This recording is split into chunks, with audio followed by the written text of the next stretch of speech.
The bitter Chicago wind rattled my apartment window, a fitting soundtrack for the storm brewing inside me. On screen, a local news anchor beamed, her voice a saccharine poison. Titan Structural Solutions celebrates the topping-off ceremony for the magnificent Odyssey Tower today. My tower, my design, my name, erased. They stood there on that rooftop, my former boss Richard, his arms slung around my two-faced protégé Mark, basking in my stolen glory. They smiled for the cameras, oblivious. They didn't know that deep within the Odyssey's steel skeleton, on the 47th floor, a single, deliberately miscalculated support beam was beginning to groan, under a weight it was never designed to bear. My ghost in their machine, Richard Sterling, all silver hair and $1,000 suit that couldn't hide the soul of a Vegas card shark. He ran Titan not as an engineering firm, but as a high-stakes gamble, always betting on the cheapest bid and the fastest timeline. Glory was his currency, and he didn't care who he bankrupted to get it. Then there was Mark. My Mark. I'd plucked him from the junior pool, saw a spark of my own youthful ambition in his eyes. I gave him my knowledge, my trust. I can still hear them in that final review meeting, a memory etched in acid.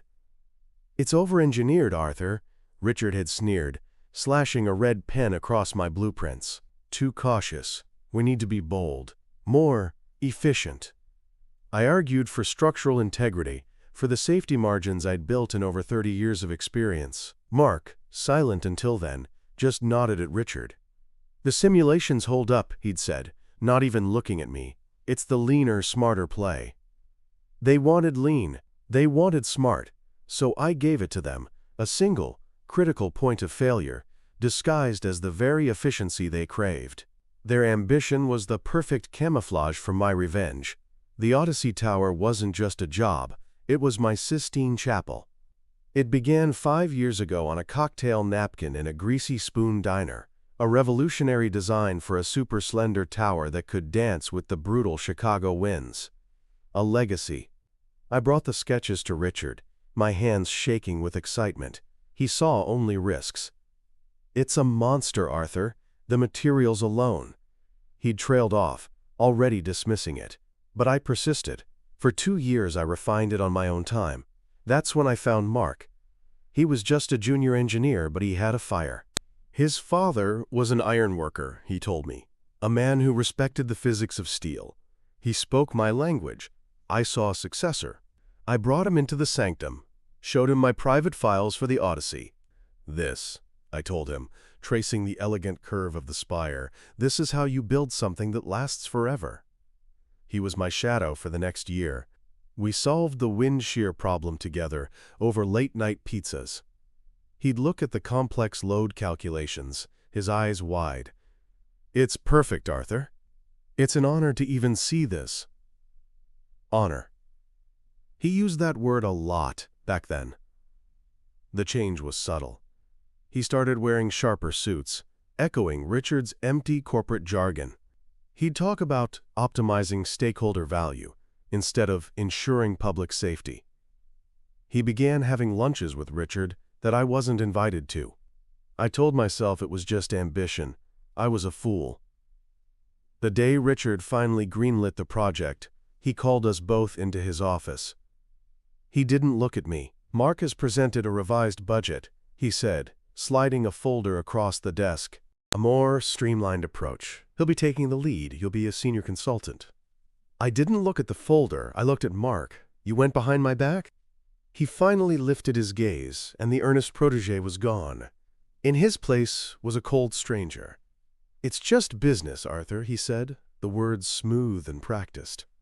"The original design was never going to fly. It was bloated. I made it viable." Bloated. My safety margins, my triple redundancies, my life's work. Bloated. Richard just smirked, a shark smelling blood. "We need a new direction. Fresh eyes, you understand." It wasn't a question. 2 weeks later, my consultant role was eliminated. My keycard stopped working. They handed me the knife. and over the course of my final days, I showed them exactly where to stick it. I took their streamlined plan and made one final ultra-efficient revision of my own. The flaw wasn't just in the blueprints, it was an echo of Mark's own. A catastrophic failure of character, rendered in steel and concrete. My termination wasn't a clean cut, it was a slow bleed. For 2 weeks, I was a phantom haunting the halls of Titan, my office a sterile box of cardboard and memories. They called it a transition period. I called it an opportunity. Richard and Mark were too busy celebrating their coup to manage the details. They needed me for one last task: to consolidate their streamlined changes into the final master CAD files for the Odyssey. They were asking the master watchmaker to install a cheap plastic gear into his own grand complication. The irony was so thick I could taste it. That final Friday, the office was a tomb. Everyone else had left for the weekend, leaving me alone with the ghost of my life's work. I sat at my old terminal, the glow of the screen illuminating the silent, empty cubicles. On one monitor, their revised plan, a patchwork of cost-cutting and reckless hubris. On the other, the pristine mathematical soul of my original design. My revenge wouldn't be a crude bomb. It would be a whisper in the code. A poison pill disguised as a vitamin. I focused on the 47th floor, the building's structural fulcrum. Their design relied on a massive transfer girder to distribute the load from the upper floors. It was efficient, yes, but it created a single point of potential failure, my point of entry. I didn't just weaken the beam. That would be clumsy, easily detected in a materials audit. Instead, I introduced a subtle error into the harmonic resonance calculations. The Odyssey was designed to sway, to breathe with the Chicago wind. My modification ensured that under a specific, predictable set of wind conditions, a strong, sustained gale from the northeast, common in late autumn, the sway would no longer be dampened. It would amplify. Each gust would push the building further into a fatal, oscillating rhythm, turning the entire upper structure into a massive tuning fork. The transfer girder on the 47th floor would become the epicenter of this vibration, shaking itself apart under stresses it was never meant to endure. I buried the changes deep. A single digit altered in a steel alloy's specified tensile strength. A misplaced decimal in a damping coefficient. A fractional change to the load-bearing variable on a connecting truss. Individually, they were typos, rounding errors, lost in a sea of 10,000 data points. Collectively, they were a death sentence, scheduled for the first big storm of the season. I even created a corrupted log entry, timestamped it for 3 a.m., and attributed it to a server maintenance script, a digital ghost to take the blame. The next morning, I handed Mark the USB drive. He barely looked up from his phone, a flicker of annoyance on his face for having to deal with me. "Is that it, Arthur? The final package?" I placed the drive squarely in the center of his desk. "It's all there, Mark," I said, my voice unnervingly calm. "Exactly what you and Richard wanted. Streamlined, efficient, every corner cut, just like you asked." He finally met my eyes, a flash of something, guilt? Fear? Before the corporate mask snapped back into place. "Good," he muttered, snatching the drive. "We'll take it from here." He had no idea what he was taking. It wasn't just a set of blueprints.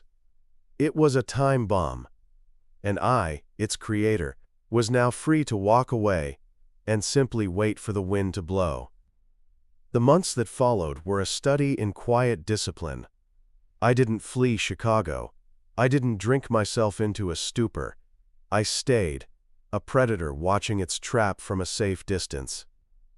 My world shrank to the 4 walls of my apartment, a weather app, and the view from my window. Every morning, I'd watch the construction crews swarm over my tower, my beautiful, doomed Odyssey, as it clawed its way into the skyline. I felt no rage, only a profound, chilling sense of patience. My revenge wasn't an act of passion, it was a physics problem, and the solution was already in motion. I sold my car. I walked everywhere. I let my professional subscriptions lapse. I was erasing the engineer Arthur Vance, leaving only the man who waited for the wind. One afternoon in late October, my phone buzzed with an unfamiliar number. I almost ignored it, but curiosity won. "Arthur, it's Dave Jensen." Dave, a good man. A veteran site inspector I'd worked with for 20 years. A man who trusted drawings more than he trusted people. "Dave," I said, my voice even. "It's been a while." "Yeah, look, I know things ended. Weird," he stammered. "But something's bugging me. We were doing wind load tests on the upper floors. Nothing major, just standard procedure. But the harmonic readings on the 47th, they felt off. A little too much chatter." My heart didn't race. It settled, a cold stone in my chest. It was beginning. "What did Mark say?" I asked, already knowing the answer. "He said the new damping systems were learning the building's rhythm. Said my gear was probably miscalibrated. He told me to log it as a sensor anomaly and move on." Dave sighed, the sound heavy with frustration. "He's all confidence, that kid. But he doesn't listen. Not like you did." "Mark's a new breed, Dave. He trusts the simulation more than the steel," I said. It was the truest thing I'd said in months. "Yeah, well, the steel is what talks back," he grumbled, before saying a hasty goodbye. I hung up and walked to the window. The Odyssey stood proud against a gray, darkening sky, a monument to their arrogance. Dave had heard the first whisper of my ghost. Mark, in his infinite wisdom, had told him to ignore it. That night, the local news meteorologist stood before a swirling map of reds and oranges, her voice bright with manufactured urgency. "And folks, get ready to batten down the hatches. A major weather system is moving in off Lake Michigan. We're talking a classic late autumn nor'easter, with sustained winds forecast to exceed 60 miles per hour by Friday." I didn't smile. I simply nodded. The time for waiting was over. The wind was coming to collect its due. Thursday morning dawned cold and gray, the sky a bruised sheet of metal. The wind was already picking up, a low moan that promised a shriek to come. The meteorologist's words from the night before were a drumbeat in my head. Sustained winds, 60 miles per hour by Friday. Time had compressed. My long, patient wait was over. It was time to aim the falling debris. Revenge, I had learned, was not a single, explosive act. It was a campaign. Phase 1, the flaw, was complete. Phase 2, controlling the narrative, was about to begin. Simply letting the tower fail wasn't enough. I needed to ensure, with surgical precision, that the world knew exactly whose hands were covered in the dust. I pulled on a worn coat and a generic baseball cap, obscuring my face. I left my wallet, my phone, my keys, anything that tied me to Arthur Vance. In my pocket were two $20 bills. I walked 6 blocks to a different neighborhood, a place of transient students and forgotten storefronts, and slipped into the sterile, hushed quiet of a public library. The air smelled of old paper and disinfectant. Anonymous. Perfect. I found an empty computer terminal in a back corner, the screensaver a swirling galaxy of digital stars. I created a new email account, a ghost address with no ties to me. The username I chose was structural.integrity.88 feet. It had the right ring of professional, anonymous concern. My fingers, steady and sure, began to type. This wasn't a confession. It was a warning. A piece of evidence, time-stamped and delivered to the right people, that would be discovered in the wreckage. I addressed it to Eleanor Vance. No relation, a bitter irony. The formidable head of the Chicago Department of Buildings. I CC'd Ben Carter, an investigative reporter at the Asterisk Tribune, known for his bulldog tenacity in sniffing out corporate corruption. The subject line was stark, urgent, potential structural instability at Odyssey Tower. The body of the email was my masterpiece of misdirection. I wrote not as a saboteur, but as a spurned Cassandra. To Director Vance and Mr. Carter.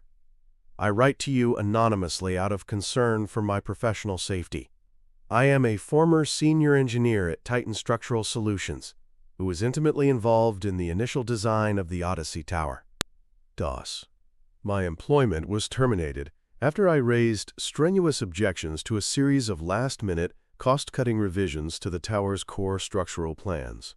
These revisions, championed by CEO Richard Sterling and project lead Mark Renshaw, introduced what I believe to be a critical vulnerability. My specific concern is the transfer girder system on the 47th floor. The streamlined design creates an unacceptable single point of failure. My original simulations, which were dismissed as over-engineered, showed that under sustained northeasterly gales exceeding 55 miles per hour, the harmonic resonance in the upper third of the structure could amplify catastrophically. The building's sway, instead of being dampened, would enter a feedback loop, placing exponential stress upon the 47th floor truss connections. I paused, letting the words hang on the screen. I mentioned that I'd heard anecdotal reports from on-site inspectors about anomalous harmonic readings that were subsequently dismissed by project leadership. I was giving Dave Jensen an alibi while simultaneously corroborating my own claims. I was building a case, brick by digital brick. Then came the masterstroke. I had saved one thing from my time at Titan. On a small, encrypted drive I kept in a fireproof box, I had a copy of my original blueprint for the 47th floor, the safe, redundant, bloated design. I also had a screenshot of Mark's streamlined version, taken that final, lonely night in the office. I attached both files to the email. Two simple images, side by side. One showed a web of interlocking supports, a testament to caution and safety. The other showed a single, elegant, fatally flawed beam. The caption I added was simple: Attachment A, original redundant design. Attachment B, final as-built design. No further explanation was necessary. The images were a closing argument. I ended the email with a final, chilling paragraph, twisting Richard's own words into a weapon. When I voiced these concerns, I was told by Mr. Sterling that my approach was, too cautious, and that the firm needed to be, bolder. I pray that their boldness does not come at the city's expense.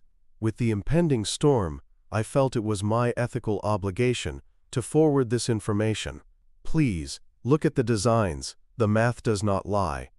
I reread the entire message one last time. It was perfect. It painted me as a hero who tried to stop them. It named Richard and Mark. It specified the exact point of failure and the precise conditions needed to trigger it. And it provided the visual proof. When the 47th floor failed, this email would surface, and it would be a guillotine. My finger hovered over the mouse. The library was silent, save for the rustle of a newspaper and the low hum of the computer. Outside, the wind rattled the large plate glass window, a prelude. Click. Your message has been sent. I logged out, cleared the browser history, and stood up. I walked out of the library, leaving the baseball cap in a trash can on the corner. The wind hit me, sharper now, colder. It smelled of the lake and the coming fury. I felt no elation, no joy, just the quiet, profound calm of a complex machine, set in motion long ago, finally clicking into its final, irrevocable sequence. I had built the trap. I had baited it. And now, I had sent out the invitations to the execution. All that was left to do was go home, turn on the news, and wait for the wind to do its work. Friday arrived not with a dawn, but with a gray, violent twilight. The wind, no longer a moan, was a physical presence, a battering ram against my window pane. I didn't need the Weather Channel to tell me to cross the 50-mile-per-hour threshold. I could feel it in the building's vibrations, in the very air of the apartment. I made coffee, the ritual slow and deliberate, a counterpoint to the chaos outside. My phone and laptop remained off. My only connection to the world was the television, tuned to the 24-hour local news. The screen was a frantic montage of downed power lines and reporters leaning into the gale. A ticker at the bottom of the screen was my countdown clock. Northeast wind, gusting to 58 miles per hour. Travel not advised. Almost there. Then, at 9:17 a.m., his face appeared. Ben Carter. He stood on a windswept street corner, the Odyssey, a blurry giant in the background. His expression was electric. "We're getting unconfirmed reports of an emergency meeting at Titan Structural Solutions," Carter said, shouting over the wind. "Earlier this morning, our news desk, along with the Department of Buildings, received an anonymous but incredibly detailed warning regarding a potential structural flaw in the nearly completed Odyssey Tower."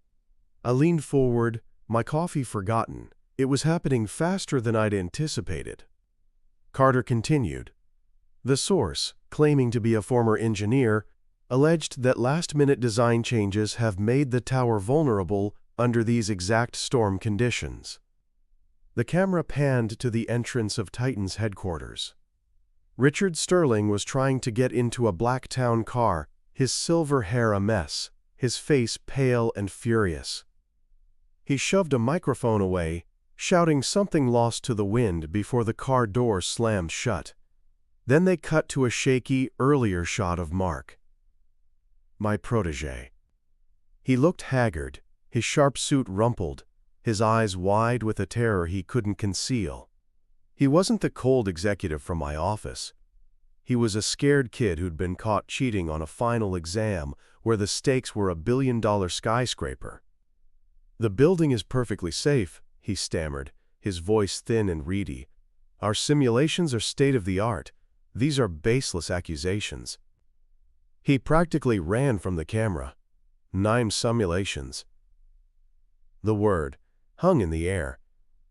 He was still clinging to his digital fantasy, while a physical reality was bearing down on him. The ticker updated, sustained northeasterly wind, 62 miles per hour. I walked to my window. Through the sheeting rain, I could see it. The Odyssey wasn't just swaying anymore. There was a subtle, unnatural quickness to its movement, a tremor that didn't belong. It was the beginning of the feedback loop.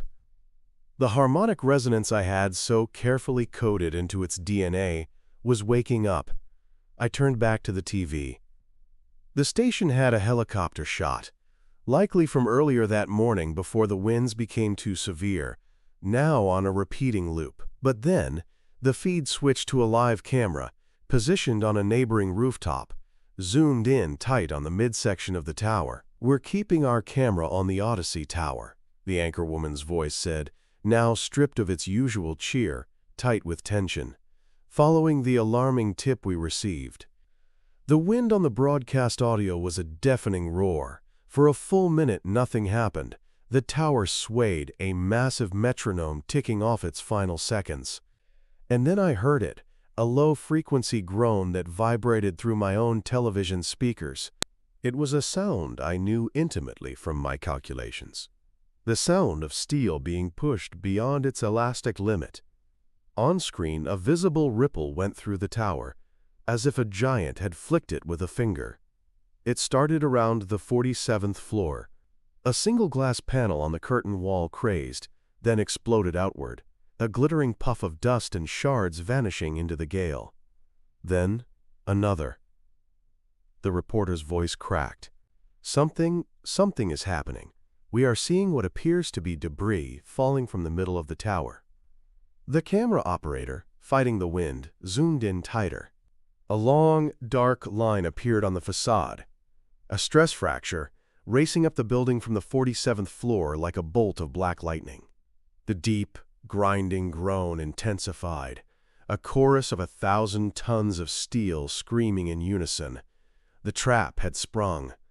My ghost was in the machine, and it was tearing its way out. I picked up my coffee cup, my hand perfectly steady, and took a sip. The math, as I'd told them, did not lie. The groaning on the television became a shriek, a metallic tearing sound that made my teeth ache. The black fracture line on the Odyssey's skin widened into a chasm. Then, with a sickening, grinding slowness, the entire top third of the tower listed, a drunken giant surrendering to gravity. It didn't explode. It crumpled. The 47th floor buckled, and the floors above began to pancake onto each other in a horrifying, deliberate cascade of steel and concrete.